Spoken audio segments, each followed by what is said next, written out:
Hello, मैं हूं अंकिता और लेकर के आई हूं आपके लिए एक दिलचस्प रिपोर्ट जो है हेरा फेरी के मामले में। जी हाँ, अरे भाई, बाबू भैया ने यू टर्न जो किया है तो रिपोर्ट तो उस पर बनती है। ऐसा यू टर्न जिसने सभी को हिला कर रख दिया। क्यों कह रहे हैं हम ऐसा? क्योंकि आज जो हम आपको रिपोर्ट दिखाने वाले हैं ना, इस रिपोर्ट में आप ये समझेंगे कि बाबू भैया के आने के बाद कैसी लिखी गई स्क्रिप्ट और इस स्क्रिप्ट से कितना आएगा लोगों को मजा। सबसे पहले आपको ये बताते चले कि क्या था पूरा माजरा। बाबू भैया यानी कि हमारे और आप सभी के प्यारे परेश रावल कहते हैं मुझे इस फिल्म में काम नहीं करना, और बाद में यू टर्न ले लेते हैं। गजब भाई, जो पीआर स्टंट लोगों का यहाँ दिखाई दिया है ना, मजेदार। इससे पहले अगर कोई ऐसा पीआर स्टंट आया है आपके सामने तो कमेंट करके हमें भी अपनी राय दीजिएगा। पीआर स्टंट कुछ ऐसा हुआ कि बाबू भैया ने अचानक से सोशल मीडिया पर यह ऐलान कर दिया कि मैं अब हेरा फेरी 3 का हिस्सा नहीं बनूंगा। बाद में बवाल हुआ, अरे भाई, हेरा फेरी 3 में परेश रावल नहीं दिखेंगे तो हम तो नहीं देखेंगे फिल्म। उसके बाद क्या, बाबू भैया ने किया ऐलान तो अक्षय कुमार की प्रोडक्शन टीम ने कहा भुगतिए इसका अंजाम। 25 करोड़ रुपए का हर्जाना ठोक दिया।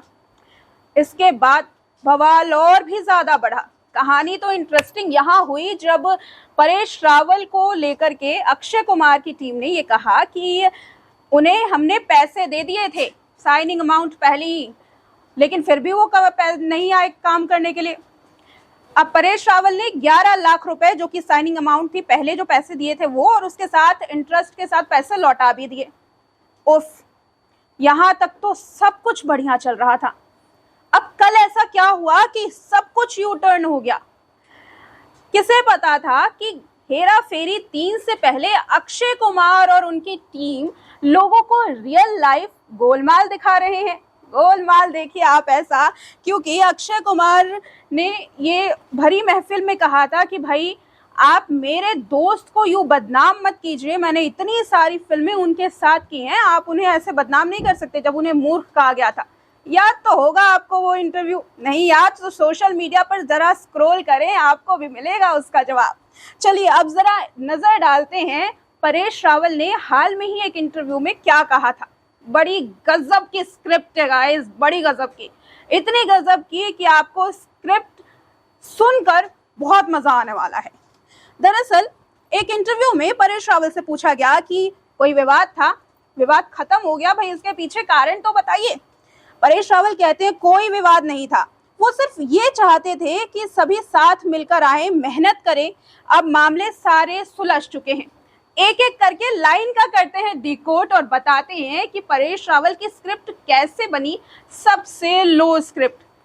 परेश रावल ने अपने विवाद में कहा कोई भी विवाद नहीं था, सब चाहते थे कि मिलकर काम करें। पहले मिलकर काम नहीं होता था क्या? यही तो स्क्रिप्ट हो गई खराब। इसके बाद कहते हैं मामले सारे सुलझ चुके हैं।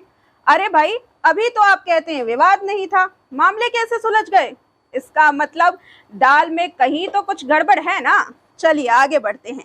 आगे एक खास बातचीत में परेश रावल कहते हैं नहीं, कोई कंट्रोवर्सी नहीं थी। क्या होता है ना, जब कोई चीज इतनी लोगों को भाती है तो हम थोड़ा और सावधान हो जाते हैं, रहने की जरूरत भी है। ऑडियंस के लिए हमारी जिम्मेदारी होती है कि वो लोग बैठे हैं, आपको इतना प्यार करते हैं, आप चीजों को नजरअंदाज या हल्के में नहीं ले सकते, उनको मेहनत करने दो। मेरा ये कहना था कि सब साथ में आए, मेहनत करें और कुछ नहीं, बाकी कोई विवाद नहीं था। क्या पहले एक्टर साथ में काम नहीं करते थे? भाई पहले सब साथ काम तो करते थे ना, अक्षय कुमार के साथ इतनी सारी फिल्में की हैं, तो फिर ऐसा क्यों परेश रावल ने कह दिया कि सब साथ आए और काम करें? अब यहीं से बयान को डिकोड करके ये समझा जा सकता है कि परेश रावल ने जो सोचा ना था वो हो गया, और अब अपनी बात से पलटने में मेहनत तो लग रही है। अब जो स्क्रिप्ट उनको ये लिख करके दी गई है हेरा फेरी कंट्रोवर्सी पर बयान देने के लिए, भाई इतनी लो दर्जे की स्क्रिप्ट है ना, बिल्कुल मजा नहीं आया। उम्मीद करते हैं कि हेरा फेरी में इससे अच्छी स्क्रिप्ट होगी, लेकिन एक फिल्म को प्रमोट करने के लिए ऐसा पीआर स्टंट करना कहाँ तक सही लग रहा है, कमेंट करके आप ज़रूर ये बताइएगा। और इसके साथ आपको ज़रा पीछे लेकर के चलते हैं और याद दिलाते हैं कि परेश रावल ने और क्या कहा था। परेश रावल ने ये तक कह दिया था कि बाबू भैया का रोल मेरे लिए फंदा बन चुका है और मैं इस रोल से आज़ाद होना चाहता हूँ। रोल से आज़ादी तो मिली नहीं, लेकिन कंट्रोवर्सी मिल गई और अब दोबारा से उनका बैक टू पवेलियन हो गया है। वेल, आपने देखा कि परेश रावल के जो बयान हैं वो उनके करनी पर सही फिट नहीं हो रहे। पहले तो कहते हैं कि कुछ भी मामला नहीं था, दोबारा कहते हैं सारा मामला हमारा सुलझ चुका है। और एक और खास बात, एक इंटरव्यू आपने देखा होगा परेश रावल का, बड़ा ही फेमस इंटरव्यू हुआ है। कहते हैं इंडस्ट्री में मेरे कोई दोस्त नहीं है। सवाल पूछा गया था अक्षय कुमार दोस्त हैं? नहीं, अक्षय कुमार थोड़े ना मेरे दोस्त हैं, वो तो सिर्फ कोलीग हैं। और उसके बाद कहते हैं कि मेरे जॉनी लीवर अच्छे दोस्त हैं।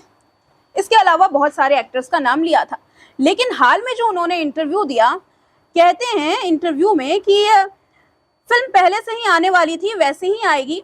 आगे उन्होंने बताया फिल्म पहले से यूटर्न लेते हुए कि क्योंकि लोग सारे बहुत क्रिएटिव हैं, जैसे प्रियदर्शन हुए, अक्षय कुमार हुए, सुनील शेट्टी हुए, और ये सब कई सालों से मेरे दोस्त हैं। एक सेकेंड, कई सालों से दोस्त हैं। तो उस बयान में क्या कहा था? इंटरव्यू पहले भी तो दिया था, मेरे कोई दोस्त नहीं है, और अब कहते हैं दोस्त हैं। इतना बड़ा गोलमाल हुआ है, इतना बड़ा झोल हुआ है ना गाइस, कि देखना काफी दिलचस्प रहेगा कि मूवी कैसे आने वाली है। जिस मूवी के लिए इतनी बड़ी कंट्रोवर्सी कर डाली अक्षय कुमार और उनकी प्रोडक्शन टीम ने, मूवी कितनी होगी जबरदस्त। वेल, लोग कर रहे हैं फिल्म में बाबू भैया का स्वागत, वही लोग जो पहले खबर आने के बाद आंसू टपटपा कर रो रहे थे। हमें पता है कि आप हमारे इस रिपोर्ट को जानने के बाद, देखने के बाद अपने जहन में बहुत सारे लेकर के आए हैं विचार। तो हमारे 24 घंटे खुले हैं कमेंट सेक्शन के द्वार। अपनी बातों को हमारे साथ जरूर रखिएगा। हम भी तो जाने बाबू भैया को लेकर के क्या सोचते हैं आप। मुझे दीजिए इजाजत। आप देख रहे थे नेक्स्ट 9 लाइव। मैं हूं अंकिता। शुक्रिया।